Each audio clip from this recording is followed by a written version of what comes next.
தமிழகம் முழுவதும் மக்கள் திரள் போராட்டங்கள் நடந்து வருகின்றது. ஜல்லிக்கட்டு நடத்த கோரி ஜல்லிக்கட்டுக்கு ஆதரவாக பல இடங்களிலும் மாடுகளோடு சிலர் போராடி கொண்டிருக்கின்றனர். அந்த வகையில் கோவையில் என்ன நிலவரம் கேட்கலாம். கோவையிலிருந்து நம்முடைய செய்தியாளர் இணைந்திருக்கிறார். ஷெர்லி, தற்பொழுது அந்த பகுதியில் ரேக்லா காளைகளுடன் ரேக்லா வண்டிகளுடன் அந்த போராட்டக்காரர்கள் தங்களது எதிர்ப்பை தெரிவித்து வரக்கூடிய சூழலில் அவர்களுடைய மனநிலை எப்படி இருக்கின்றது? இந்த ரேக்லா பந்தயத்திற்கான வாய்ப்பு உருவாகும் என்ற நம்பிக்கையில் அவர்கள் இருக்கிறார்களா? பதிவு செய்யலாம். நம்பிக்கை என்று பார்த்தோமானால் அவங்க குறிக்கிறது என்னன்னா, இந்த தடையை மீறி இந்த ஆண்டு நடத்துவோம் என்று அவர்கள் தெரிவிச்சிருக்காங்க. இந்த ரேக்லா பந்தயமானது நடைபெறுமா இல்லையா என்பது அவர்களுக்கு அரசு தடையை விளக்க வேண்டும் என்றுதான் அவங்க கோரிக்கையா இருக்கு. ஆனா இது அந்த தடையை விளக்குமா நடைபெறுமா என்பது தெரியல. இது குறித்து இங்க கூட கேட்கலாம். ஆனா இந்த ஆண்டு ரேக்லா பந்தயத்தில் மீதான தடை நீக்கும் அரசு நீக்கும் நீங்க நம்புறீங்களா? இது அந்த தடை விளக்குமா நடைபெறுமா என்பது தெரியல. இது குறித்து இங்க கூட கேட்கலாம். ஆனா இந்த ஆண்டு ரேக்லா பந்தயத்தின் மீதான தடை நீக்கும் அரசு நீக்கும் நீங்க நம்புறீங்களா? நம்ம அரசு நீக்கினாலும் நீக்காட்டி நாங்க நடத்துவோம். இந்த ரேக்லா பந்தயத்தை பத்தி இது பாரம்பரிய விளையாட்டா இருக்குது, தடை விதிச்சதை நீங்க எப்படி பாக்குறீங்க? இது தமிழ்நாட்டோட மான பிரச்சனையா இருக்குது, இந்தியாவோட மான பிரச்சனை இது.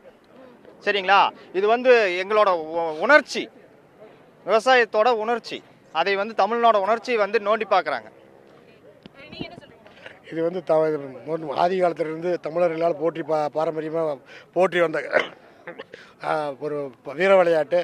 அதை வேணுமென்ட்டு சில அந்நிய சக்திகளோட பேச்சை கேட்டு இன்னைக்கு தடை செஞ்சுருக்கிறாங்க. இது ஒட்டுமொத்த தமிழர்களோட வீரத்தையும் வெளிப்படுத்தக்கூடிய ஒரு நிகழ்வாக தான் இது வரைக்கும் இருந்து வந்திருக்கு. இப்போ நடந்திருக்கிற விஷயங்கள் இது தமிழனோட வீர விளையாட்டை கொஞ்சம் கொஞ்சமாக தமிழர்களை மொத்தத்தில் அடிமைப்படுத்தக்கூடிய நிகழ்ச்சியாக நாங்கள் நினைக்கிறோம். இப்போ இந்த மாடுகளை வதை செய்யறதா சொல்லியிருக்காங்களா, அதனால தான் தடை வச்சிருக்காங்களா? அது எப்படி பாக்குறீங்க?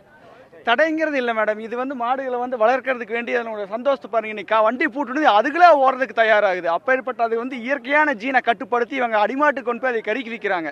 கறிக்கு விற்று இது பூரா எக்ஸ்போர்ட் பண்ணி இவனை அழிக்கணும்னு அவங்க நினைக்கிறாங்க. எங்களுடைய பாரம்பரியத்தை நீங்களே பார்த்தீங்களா மேடம்? ஏதாவது வண்டி அடிச்சு ஓட்டினாங்களா? அந்த காலைக்கு எவ்வளவு நல்லா போகுது. அதனுடைய இயற்கையான ஒரு இதை கெடுத்து அவங்க இது பண்ணணும்னு நினைக்கிறாங்க மேடம். எங்களுடைய பாரம்பரியத்தை தடுத்து அதை மீறி நாங்கள் செய்வோம். அதாங்க இது தமிழரோட உணர்வு. எங்களோட உணர்வுக்கு யாரும் தடை போட முடியாது. அதனால ஜல்லிக்கட்டு ரேக்லா ரேஸ் கண்டிப்பாக நடக்கணும். இது நாங்கள் மாட்டை துன்புறுத்துறதோ அப்படியெல்லாம் எதுவுமே கிடையாது. மாட்டோட இயல்பு இது. ரேக்லாக்கு ஓடுற மாடு அது ரேக்லாக்கு ஓடக்கூடிய தன்னால் அதோட ஜீலியே இருக்கிற இயல்பு. ஜல்லிக்கட்டுக்கு பயன்படுறதுக்காக அதே மாதிரி அது அதோட வீரத்தை காமிக்கக்கூடியது. நாங்கள் எதையும் துன்புறுத்துறது என்னங்கிறது வெட்டு மாட்டுக்கு போய் வெட்டி தொங்குறாங்களே அதுதான் துன்புறுத்துறது. இன்னொன்று, ஒவ்வொரு இதுலேயும் வெளிநாடுகள் எல்லாமே இந்த மாதிரி காளைகள் இதெல்லாம் இது பண்ணுறாங்க. பண்ணி முடிச்சுன்னா அதுக்கப்புறம் என்ன பண்ணுறாங்க, ஒவ்வொருத்தருடைய பிளேட்டுக்கும் அதனுடைய கறி வெட்டி இது பண்ணுது. ஆனால் நாங்கள் அப்படி இல்லை. திருப்பி முடித்த உடனே எங்களுடைய குலதெய்வமாக தான் நாங்கள் பார்த்துட்டு இருக்கோம். சரிங்களா? ஒவ்வொரு சிவன் கோயிலையும் பாருங்க, காளையை வழிபட்டுட்டு தான் அதுக்கப்புறம் தான் உள்ள சிவனைவே பார்க்க போகிறோம். சரிங்களா? ஒவ்வொரு சிவன் கோயிலுமே காளையை வழிபட்டதுக்கு அப்புறம் தான் சிவனைவே பார்க்க போகிறோம். அந்த மாதிரி குலதெய்வம் வழிபடக்கூடிய ஒரு இதை நாங்கள் யாரும் அடிச்சு துன்புறுத்துறது கிடையாது. சரிங்களா?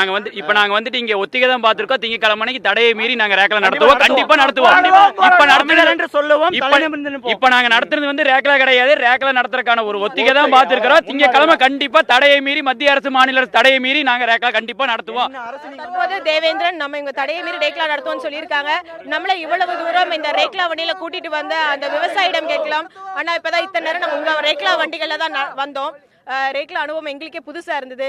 இந்த தடை விதித்தது உங்களை மாதிரியான ரேக்லா பந்தயத்துல வாண்டாண்டுலாம் கலந்துட்டு இருந்தவங்களுக்கு எப்படி இருக்கு? நீங்க கடைசியா கேட்டீங்க உங்க அரசு தடை நீக்கிங்கிற ஒரு நம்பிக்கை இருக்குதான்னு. அது நாங்க போன வருஷம் கடைசி மட்டும் வெயிட் பண்ணோம். வெள்ளிக்கிழமை அவங்க உத்தரவு போட்டு திங்கக்கிழமை ஸ்டே வாங்கிட்டாங்க. செவ்வாய்க்கிழமை பொங்கல். இதுக்கு மீறி நாங்க என்ன பண்ண முடியும்? அந்த நம்பிக்கை எங்களுக்கு போச்சுங்க. அதாவது நாங்கள் இனிமேல் இந்த தடை இருந்தாலும் இல்லைனாலும் காணும் பொங்கல் அன்னைக்கு நம்ம வந்த வழியிலேயே உங்களுடைய லைவ்ல இருக்கு. அதே வழியில எட்டிமடையிலிருந்து சாவடி பிரிவுலேருந்து எட்டிமடை மட்டும் கண்டிப்பாக ரேக்லா ரேஸ் இங்கே இருக்கிறவங்க நாங்கள் கண்டிப்பாக நடத்துவோம். நானும் இதுதான் கண்டிப்பாக நடத்துவோம். போராடுவோம் ரேக்லாக்காக போடுவோம்.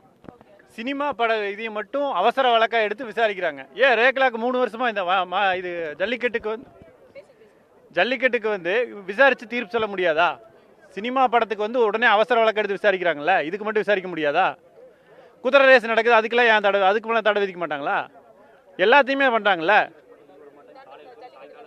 கண்டிப்பாக இந்த வாட்டி நடந்தே ஆகணும். பொங்கல் தேவேந்திரன், நம்ம பார்த்து கொண்டிருக்க காட்சிகள் தான். இங்கே இருக்கக்கூடிய அனைத்து மக்களும் உணர்வு பூர்வமாக தமிழர்களின் வீர விளையாட்டான பாரம்பரிய வீர விளையாட்டாக கருதப்படக்கூடிய இந்த ஜல்லிக்கட்டு மற்றும் ரேக்லா பந்தயம் மத்திய அரசு தடையை நீக்கினாலும் நீக்காவிட்டாலும் தடையை மீறி நடத்துவோம் என்று உறுதியாக இருக்காங்க. தேவேந்திரன்.